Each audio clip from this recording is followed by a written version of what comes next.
acima de tudo, acima de tudo, está o Senhor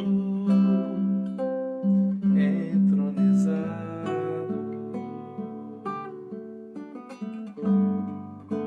Os anjos e os homens,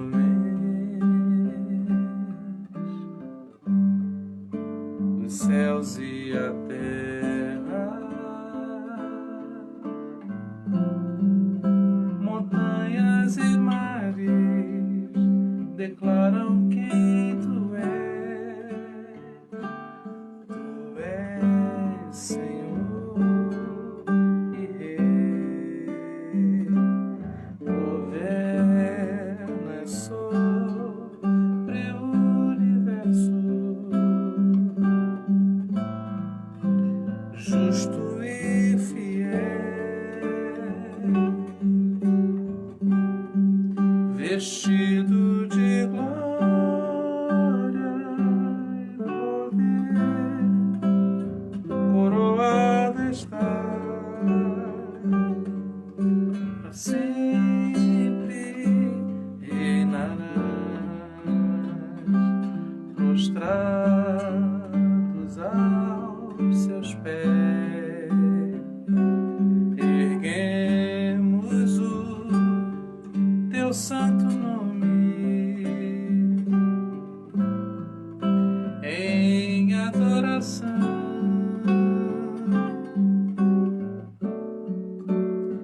Nos entregamos a ti, toma o teu lugar e habitas entre nós, ó Santo Deus,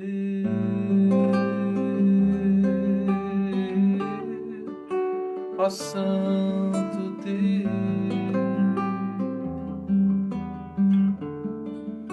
ó Santo Deus,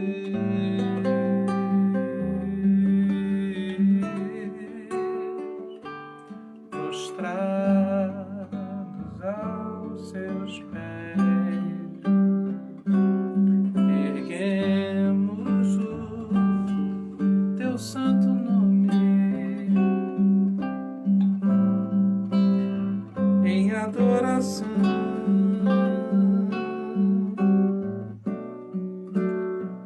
Nos entregamos a ti,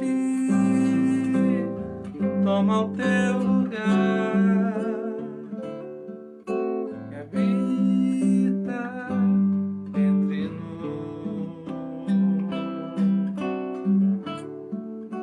ó Santo Deus,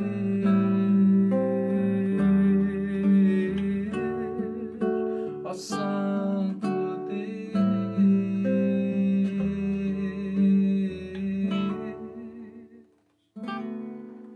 Glória a Deus. Bom dia a todos, mais um estudo bíblico. Eu quero voltar um pouco ao que a gente já falou muito rapidamente. Nós começamos uma série de estudos bíblicos sobre por que existimos como Igreja do Senhor. Essa pergunta, ela precisa existir sempre. Não existe um momento de nossa vida como cristãos em que não faremos essa pergunta. Nós precisamos fazer essa pergunta. Como devemos ser igreja? Por que somos igreja? Para que a nossa fé em Jesus não se esvazie. Então, no primeiro estudo, a gente deu 6 características que uma igreja precisa ter para que ela possa se considerar uma igreja bíblica. Eu acho que nenhuma igreja deseja ser não bíblica. Então, se a Bíblia é a referência, nós falamos sobre características que uma igreja precisa ter para ser uma igreja. No segundo estudo, nós falamos sobre João Batista e fizemos uma comparação do papel desempenhado por João Batista com o papel da igreja. Então, se eu me aplico, se eu me atenho à reflexão sobre João Batista, eu vou compreender qual é o papel da igreja, e vimos que o papel da igreja é anunciar Jesus. Então, se João Batista foi o precursor do nosso Senhor Jesus, a igreja tem esse papel de criar um ambiente para que as pessoas cheguem até Jesus. Ele sai do plano, ele se coloca em segundo plano e coloca Jesus em primeiro plano. Importa que ele cresça e que eu diminua. Então, o protagonismo não deve ser da igreja, da programação da igreja, mas do nome do Senhor Jesus. No nosso terceiro estudo, falamos sobre os grupos religiosos do tempo de Jesus. Por quê? Eles representaram resistências àquilo que Jesus ensinou. Quando Jesus veio à Terra, no seu ministério terreno, já haviam grupos religiosos, já haviam grupos que estudavam as Escrituras, que tinham conhecimento delas, e Jesus veio trazer esclarecimento e desfazer os nós que esses grupos religiosos faziam na mente das pessoas.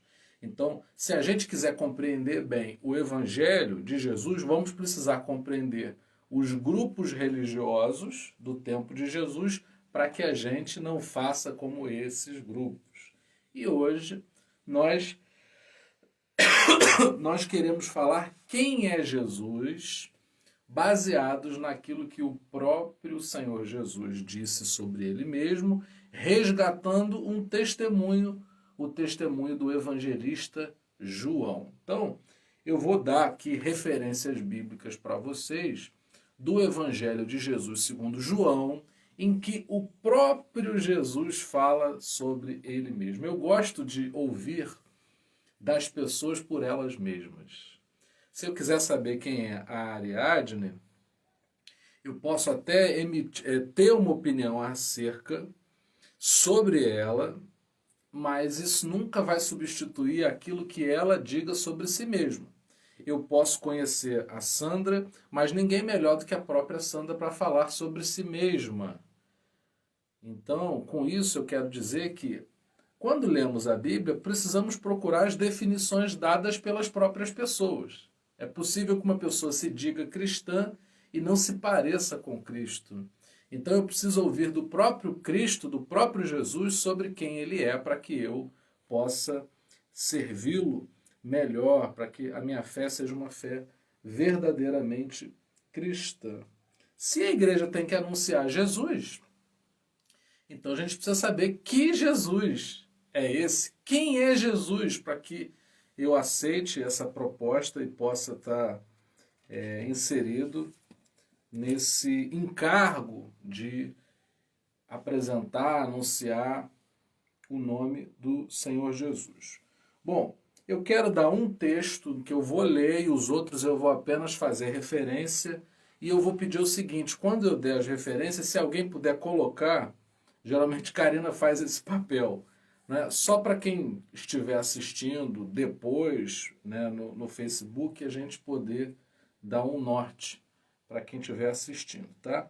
Mas o texto que eu vou ler é João 1,14. Eu acho que esse texto consegue falar um pouco, de maneira resumida, sobre tudo que nós vamos falar. Então, João 1,14 diz assim: E o Verbo se fez carne e habitou entre nós, cheio de graça e de verdade. Vimos a sua glória como do unigênito do Pai. Vamos orar? Não dá para ler a Bíblia sem orarmos, não é? Então eu te chamo para orarmos nesse momento. Pai, ajuda-nos, que o Espírito Santo seja um ensinador nessa manhã, que a gente possa alcançar propósitos. Não queremos fazer algo sem sentido. Livra-nos, Pai, de toda e qualquer distração, que possamos nos dedicar, nos envolver, nos entregarmos, ó Pai, ouvidos, corações, mente, para que a tua palavra seja muito bem semeada em nós e mais do que semeada, ela possa frutificar. Pai, obrigado pela possibilidade que temos de uma maneira tão livre ouvirmos a tua palavra e podermos também testemunhar daquilo que ela tem feito na nossa vida. Nós assim oramos nessa manhã no nome de Jesus. Amém. Vimos a sua glória. Esse é um verbo que indica uma experiência pessoal. Esse é o testemunho pessoal de João com o Senhor Jesus. Isso é muito relevante para a divulgação do Evangelho, porque depois que Jesus morre, ressuscita, é assunto aos céus, o Espírito Santo desce e a igreja começa, os discípulos começam a propagar o ensino de Jesus, eles falam com as pessoas com a propriedade de quem experimentou, de quem poderia dar um relato. Muitos deles deram relatos oculares daquilo que Jesus fez. Então, nisso já há um grande propósito a ser cumprido nessa manhã, é nós compreendermos, nós precisamos compreender que a nossa experiência com Jesus é que nos dá autoridade para falarmos sobre o Senhor Jesus. Podemos ter muito conhecimento, mas se nós não tivermos experiências com esse conhecimento, bom, aí não vai ser possível que a gente fale sobre Jesus. Então, o testemunho, por que eu estou resgatando o relato, o testemunho de João? Porque João diz o seguinte: vimos a sua glória como do unigênito do Pai. Eu estou falando com alguém que viu. Existem pessoas que souberam de maneira muito distante, assim como existiram pessoas que viram determinada cena, determinada situação. Então a versão de quem viu é uma versão que tem uma profundidade maior de quem só ficou sabendo. Não é? Quando a gente estuda a Bíblia, por exemplo, existiu um homem chamado Flávio Josefo que ele foi contemporâneo, não é? E de Jesus, então ele pode falar sobre aquela época com uma propriedade muito grande. Então, não existe como sermos igreja sem termos experiências com Jesus. Não vamos nos reunir para falarmos sobre algo que não vivemos. Se vivemos, podemos falar. Se não vivemos, devemos procurar viver. Então a igreja ela tem esse desafio duplo de viver e, à medida que percebe que não vive, começar a viver, começar a experimentar. Bom, João, ele consegue resgatar em várias passagens do Evangelho que leva o seu nome, é a expressão eu sou. Jesus fala 7 vezes no Evangelho de João, eu sou, e acrescenta alguma coisa. Não é? Essa expressão é uma fórmula para Jesus apresentar a si mesmo. Então, hoje, basicamente, o que nós vamos falar sobre essas 7 expressões nas quais Jesus começa dizendo eu sou. Jesus fala que ele é o pão da vida, a luz do mundo, a porta das ovelhas, o bom pastor, a ressurreição e a vida, o caminho, a verdade e a vida. E ele diz também que é a videira verdadeira.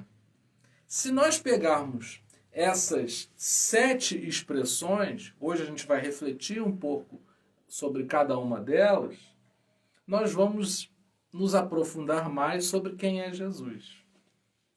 Não dá para se perder, não dá para se distrair, não dá para se distanciar de Jesus se tomarmos por base aquilo que ele disse sobre ele mesmo. E a gente consegue isso de maneira muito resumida, a gente consegue isso nessas 7 expressões. Bom, a primeira expressão que eu citei, Jesus diz, eu sou o pão da vida, e isso está escrito em João 6,35.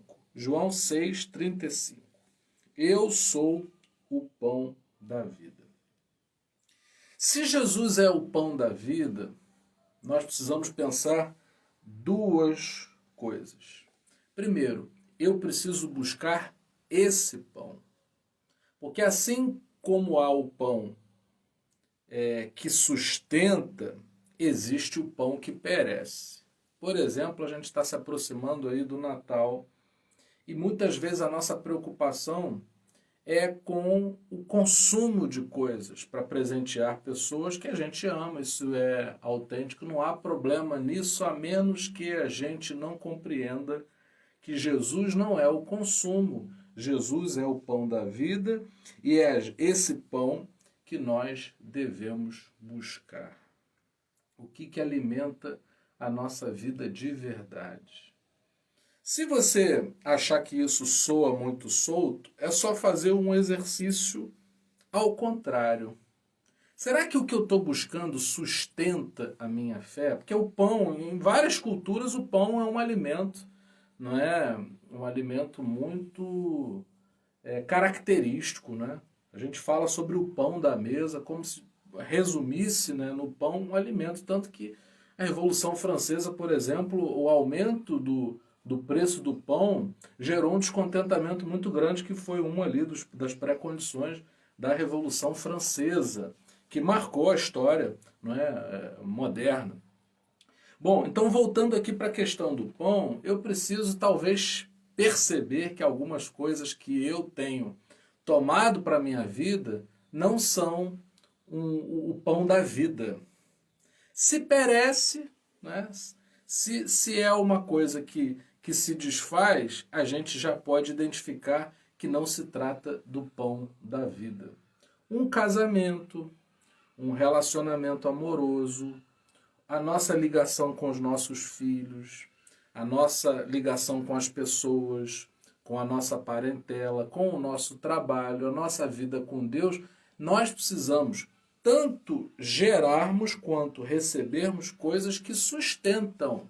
O que é que sustenta um casamento? O que é que sustenta um empenho e dedicação a uma vida profissional, a um chamado, a um sacerdócio?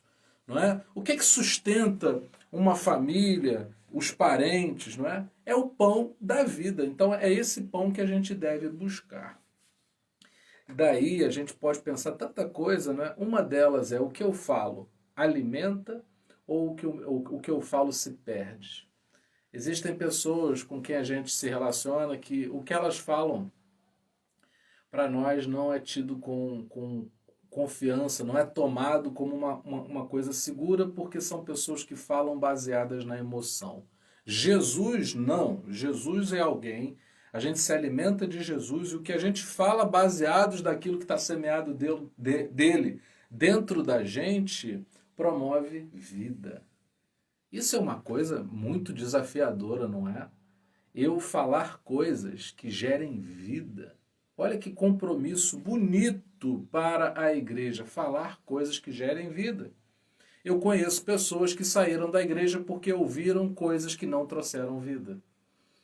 E aí não estou criticando outros e dizer que a gente não possa incorrer no mesmo erro, mas é chamar essa responsabilidade de refletir até que ponto estamos produzindo essa vida. Se é que, não é, será que o que a gente fala é pão, é alimento? Alimenta o quê?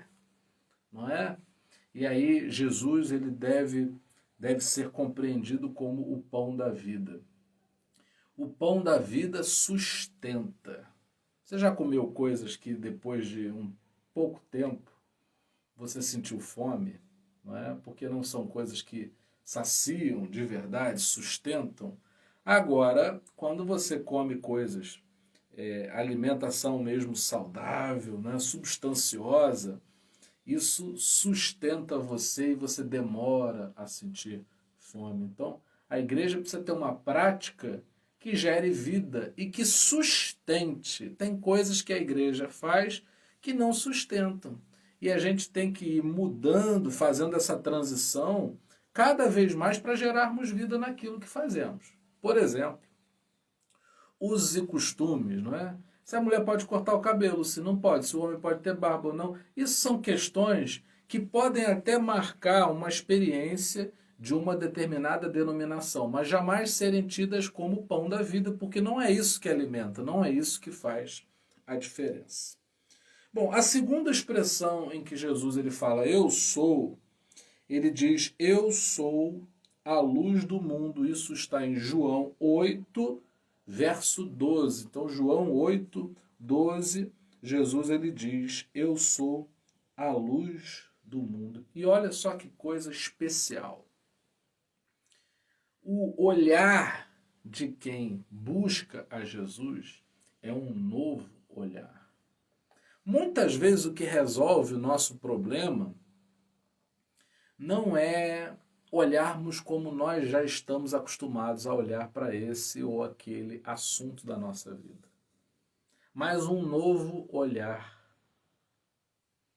Jesus é para nós um novo olhar. E quando nós olhamos as coisas com os olhos de Jesus, a gente crê que Jesus, o olhar de Jesus, nos dá os olhos e a mente de Deus.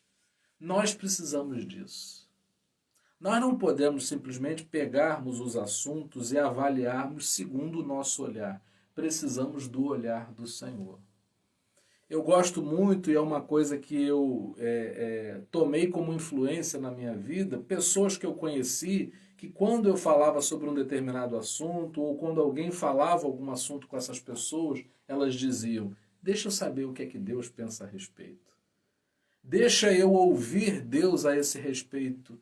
Imagina o impacto que teria sobre a nossa vida, sobre a nossa comunidade de fé, sobre a nossa vida profissional, a nossa casa, nossa parentela, se tudo passasse pelo crivo do nosso Senhor.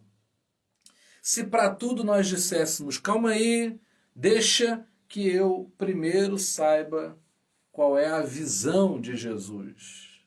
Sobretudo na vida, isso é uma boa resposta. Qual é o olhar de Jesus sobre esse assunto, Isilda? Marcelo, qual é o olhar de Jesus sobre esse assunto? Ariadne, você tem que tratar isso na sua vida, mas você está tratando segundo o teu olhar ou você já sabe qual é a visão de Jesus? E isso se renova, tá? Isso se renova. Possivelmente, um grupo que se reúne em torno do nome de Jesus já teve o olhar de Jesus e pode perder, porque a gente pode perder o olhar de Jesus. Existem passos que damos na nossa vida que nos levam a retroceder. Existem situações da nossa vida que nos trazem confusão. Às vezes estávamos seguindo bem e tropeçamos, nos desviamos, nos distanciamos, apressamos o passo, perdendo a cadência do Espírito Santo. Então, o que a gente precisa, o Evangelho promove isso no coração dos que creem, é esse olhar de Jesus. Não é? Jesus é a luz do mundo, então preciso dessa luz para que, projetada sobre mim, eu possa enxergar. Eu preciso me enxergar. O que é que você diz, não é?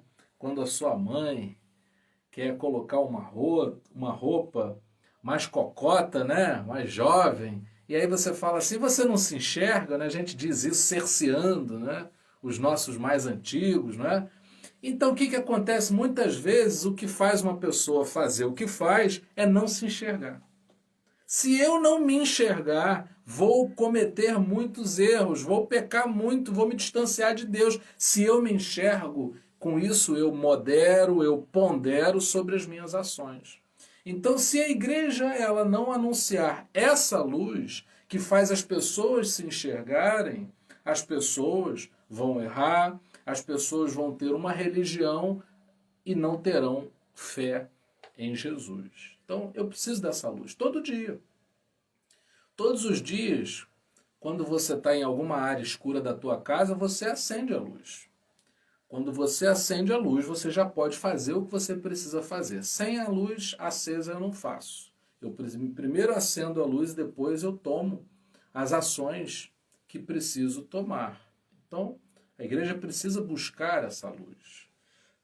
O entendimento sobre a palavra, o entendimento sobre a maneira como se relacionar dentro de casa. A sociedade ela vai vivendo transformações no curso da história e a igreja precisa ter a luz de Jesus para saber como lidar com cada situação. Antigamente você tinha um professor que tinha uma palmatória na sua mesa, e quando o aluno errava, ele entendia que precisava punir o aluno, ele ia lá e dava um tapa com a palmatória. Hoje a gente não tem isso. E é preciso que haja luz para que a gente compreenda que aquele não é o melhor método, e nós nunca temos o melhor método em mãos. Nós precisamos e contamos com essa transformação que Jesus vai promovendo no nosso coração para que nos aproximemos dele.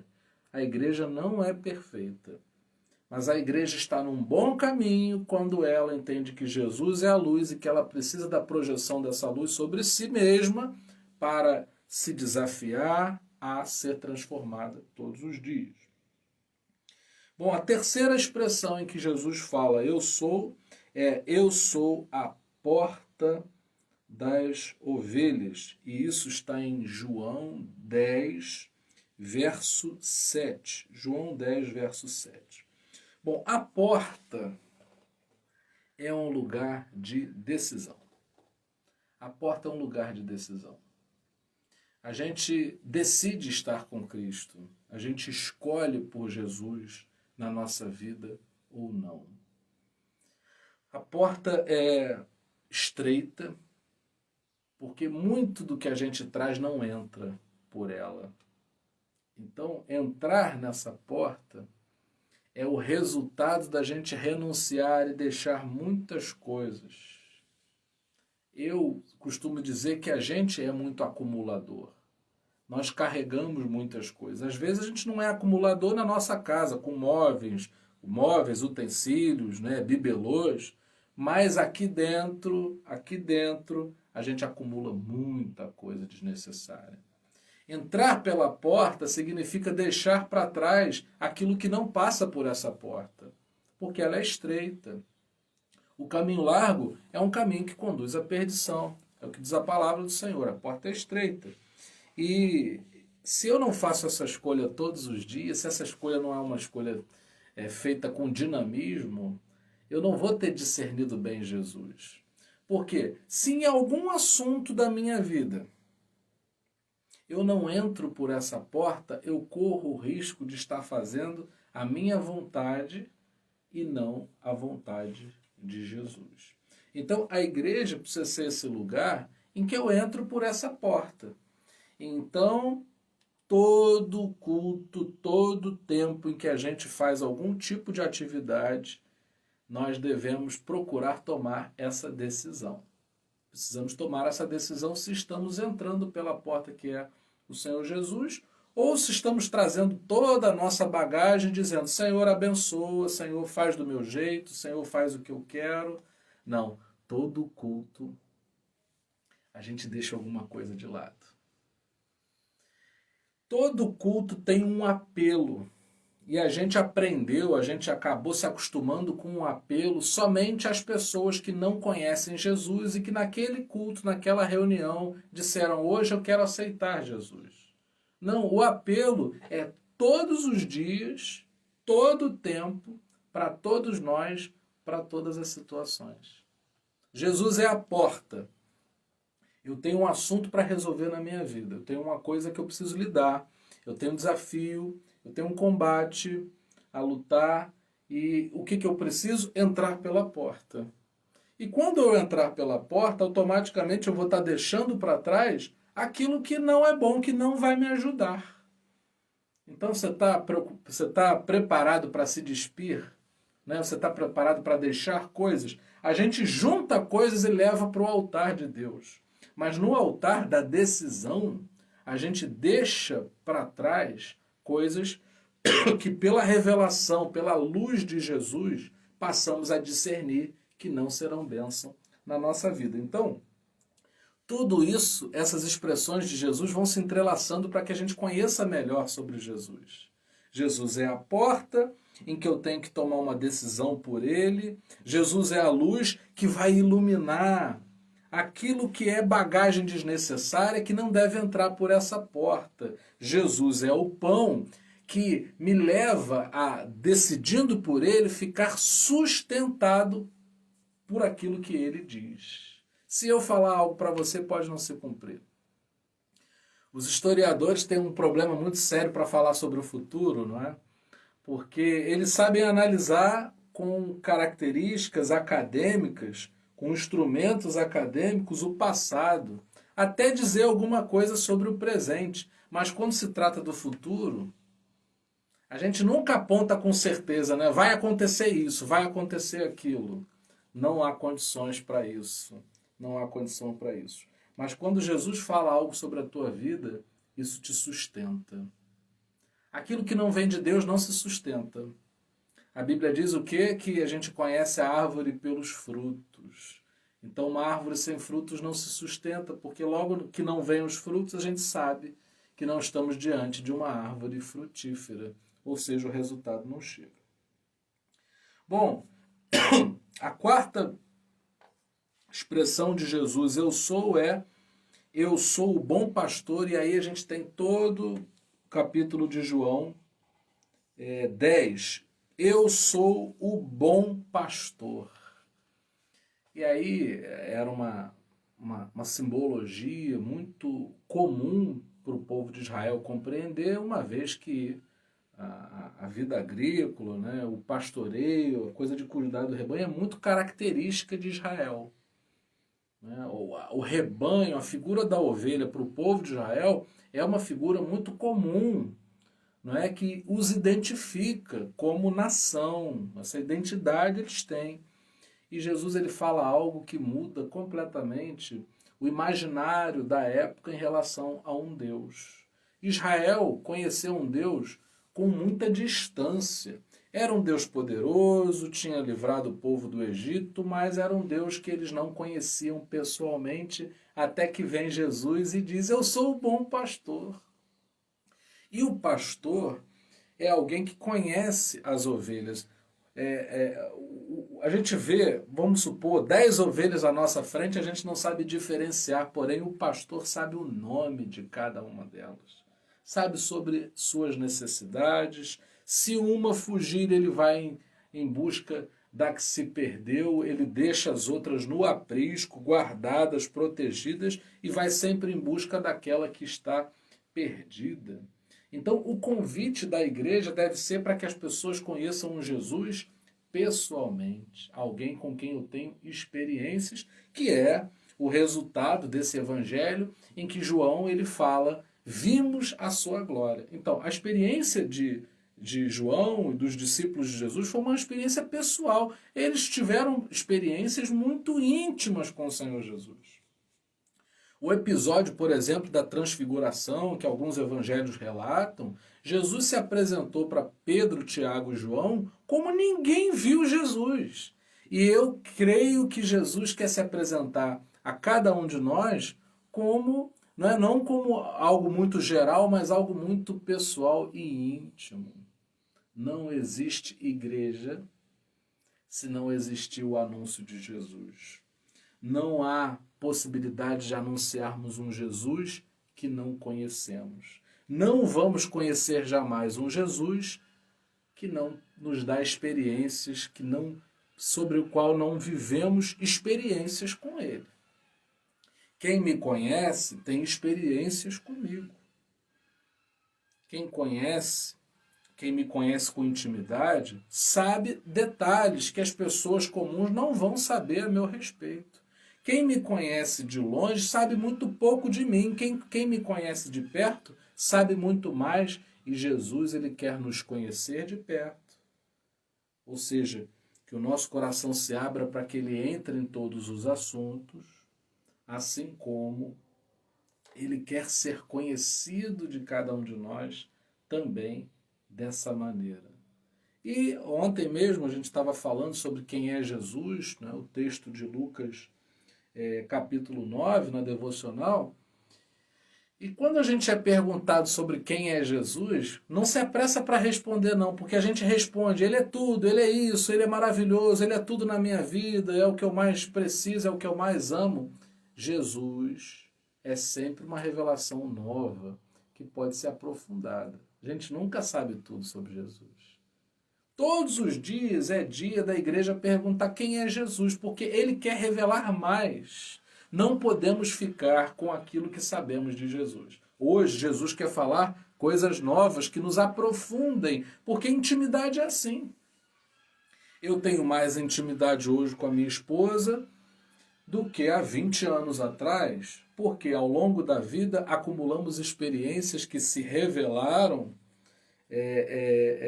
profundamente didáticas no sentido de nós conhecermos mais quem somos, né? Um na vida do outro. E a gente conhece mais Jesus à medida que a gente tem mais experiências com ele, e hoje é dia da gente conhecer mais sobre Jesus. O que a igreja apresenta não é um Jesus histórico, é um Jesus vivo que fala com a gente todos os dias. Então, se Jesus não fala conosco, não estamos sendo igreja.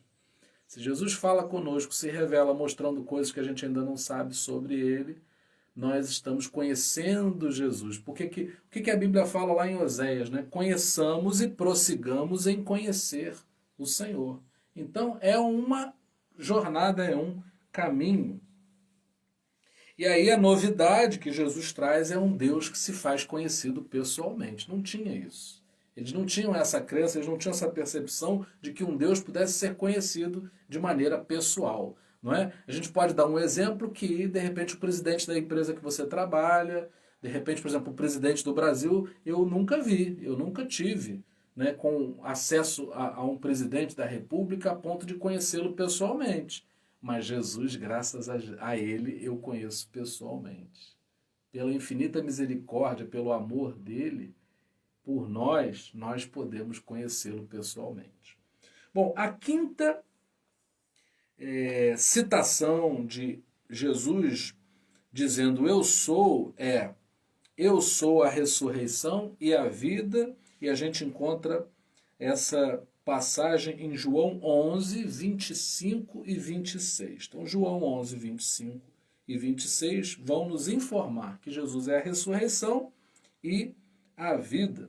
Vocês se lembram no estudo dos grupos religiosos que os saduceus não criam na ressurreição.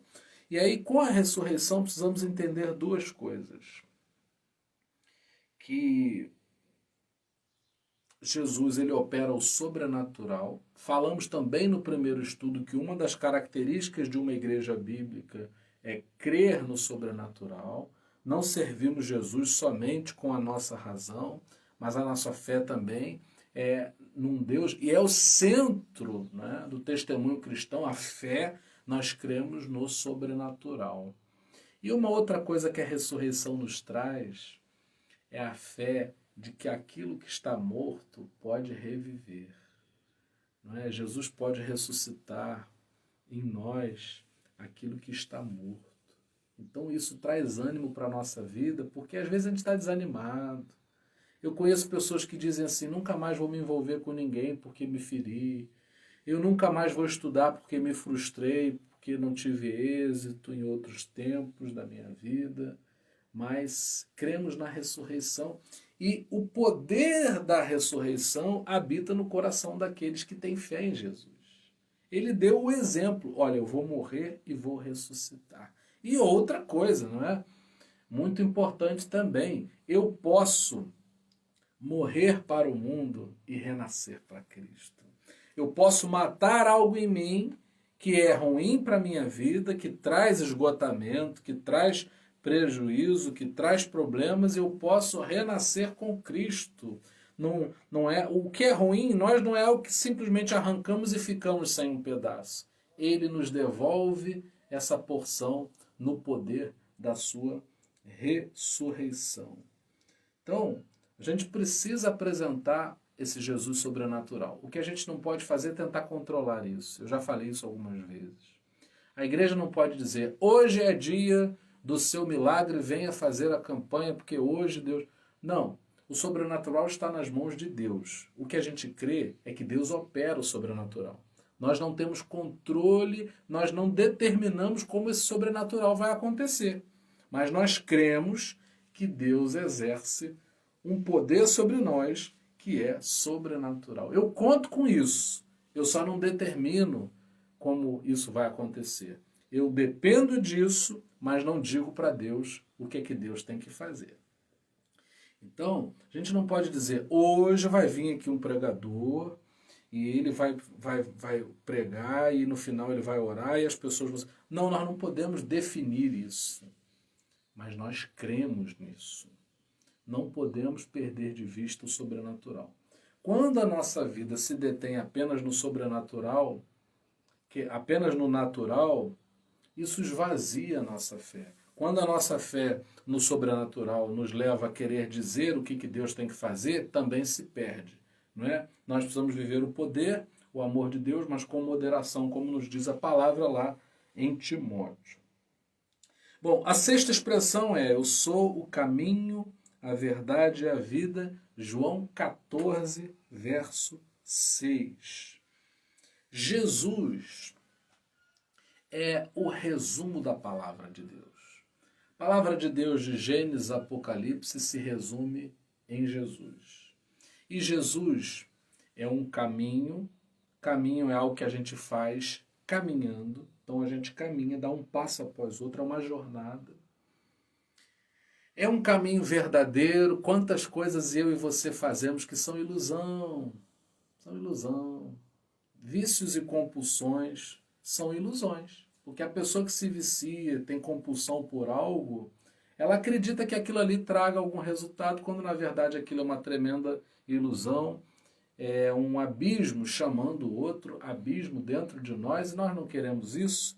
Queremos esse Jesus que é o caminho, a verdade e a vida. E com isso eu quero dizer que Jesus é uma forma de viver. Jesus é uma forma de viver. A nossa forma de viver diz, confessa o quanto temos de Jesus em nós. Então uma igreja ela serve a Jesus se é a forma de viver dos seus crentes, dos seus membros, ela é Jesus. Se ela repousa sobre o nome de Jesus, se a igreja tem as práticas de Jesus, se a igreja tem o comportamento de Jesus, se a igreja fala o que Jesus falava, se a igreja faz o que Jesus fazia, se a igreja é o que Jesus foi no seu ministério terreno, estamos sendo igreja, porque Jesus é uma forma de viver. Jesus não é uma religião que a gente acolhe, não é um conjunto de regras que a gente adota. Jesus é uma forma de vida. Uma pessoa pode ir para o céu sem conhecer o livro do Apocalipse? Pode. O que ela precisa é ter Jesus como forma de vida. E isso pessoas que têm o conhecimento do Apocalipse talvez não tenham Jesus como forma de vida e vice-versa. Pessoas que não detêm o conhecimento de um determinado livro podem exercer Jesus como forma de vida nas suas vidas. Então são perguntas. Tudo que eu tenho falado sobre por que existimos como igreja do Senhor são coisas conhecidas. Todo mundo já ouviu todas essas proposições aqui, dadas por Jesus como fórmula dele se apresentar para cada um de nós. O que precisamos é que tudo isso traga vida, seja vivo dentro do nosso coração e prático. Então são perguntas. Jesus tem sido o pão da minha vida? Jesus tem sido a luz que me ilumina? Jesus tem sido a porta por onde eu passo? Eu estou passando por essa porta? Eu estou decidindo por essa porta? Jesus tem sido a ressurreição no sentido de que ele opera o sobrenatural? Jesus tem sido o meu caminho? Eu tenho caminhado, não é, em Jesus? E a última expressão que a gente encontra no livro, no Evangelho de Jesus segundo João, é que ele é a videira, eu sou a videira verdadeira. João capítulo 15, verso 1. A videira é um símbolo para Israel e nós somos os ramos dessa videira. Então a nossa vida é um desdobramento de Jesus em nós, não é? A gente precisa estar conectado ao corpo de Cristo para que venhamos dar frutos. A gente não pode fazer nada sem Jesus. E quando nós estamos plantados em Jesus, a expressão mais correta é enxertados. Quando a gente está enxertado em Jesus, a gente pode dar fruto bom. Eu não tenho nada de bom para dar. Mas quando eu estou enxertado em Jesus, eu dou fruto segundo a árvore na qual eu estou enxertado.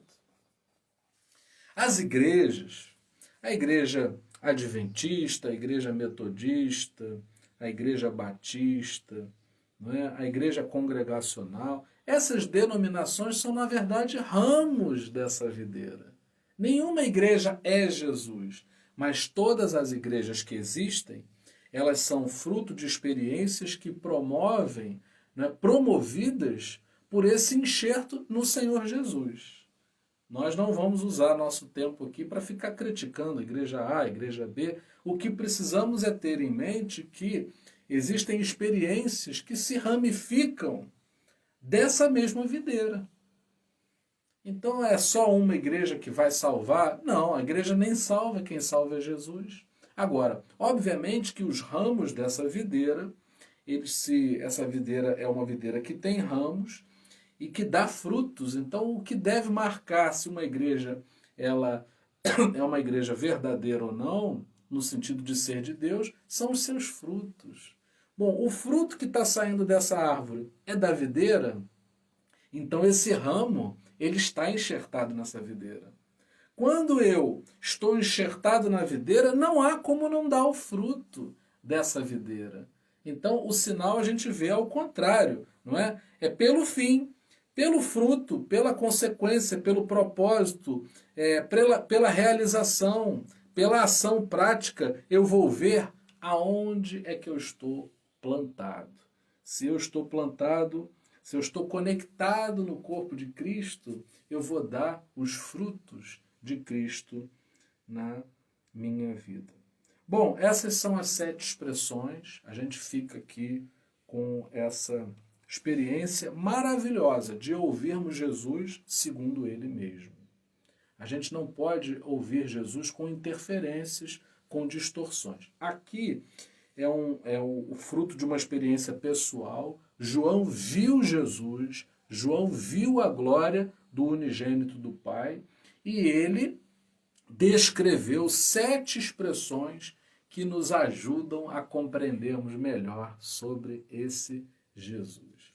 Quanto mais tivermos Jesus na nossa vida, melhor estaremos sendo igreja do Senhor, existiremos com um propósito. Então, que na nossa vida a gente possa ter esse Jesus que é o pão, que é a luz, que é a porta, que é o bom pastor, que cuida das suas ovelhas, essa ressurreição, essa vida pulsando em nós, o caminho, essa videira sobre a qual podemos estar enxertados e darmos os frutos. Tá bom, gente? Esse foi então o nosso 4º estudo bíblico. Espero que a gente possa melhorar como igreja do Senhor. E para isso, a referência é sempre Jesus. A terapia, ela precisa ser de Cristo. Cristo é a única referência plena que temos e hoje tivemos a chance de nos aprofundarmos, meditarmos, não é? Sobre quem é o Senhor Jesus. Tá? Mandar um beijão aí para Isilda, Karina, para meu querido professor Pedro Guimarães, o Marcelo Ariadne, todos que estiveram com a gente, Sandra, Vânia, o pastor Géder, o Shell, muito tempo, Shell, que a gente não se vê, lá de Portugal, Vânia Dias também em Portugal, meu beijão pro Figueiredo aí, em Montijo, se vocês estiverem ainda no Montijo, Setúbal. Deus abençoe a todos, a gente continua na nossa maratona, hoje às 20, é o 3º domingo do Advento e eu já tenho uma palavra para esse fim, para esse propósito, com essa finalidade de nos prepararmos, é o 3º domingo do Advento. Deixa eu só fazer uma lembrança, esse estudo ele fica no Facebook e ele depois vai para o YouTube. Então, se você não conseguiu assistir um dos estudos, você pode recuperar depois. Eu não sei se você vai assistir lives passadas, a gente já tem mais de 200 vídeos lá no nosso canal no YouTube, tá? Mas é interessante se você quiser fazer um estudo sistemático, talvez você não vai poder um domingo ou outro, você pode sempre recuperar lá na página do YouTube, tá? No nosso canal lá no YouTube você pode recuperar o estudo bíblico da semana.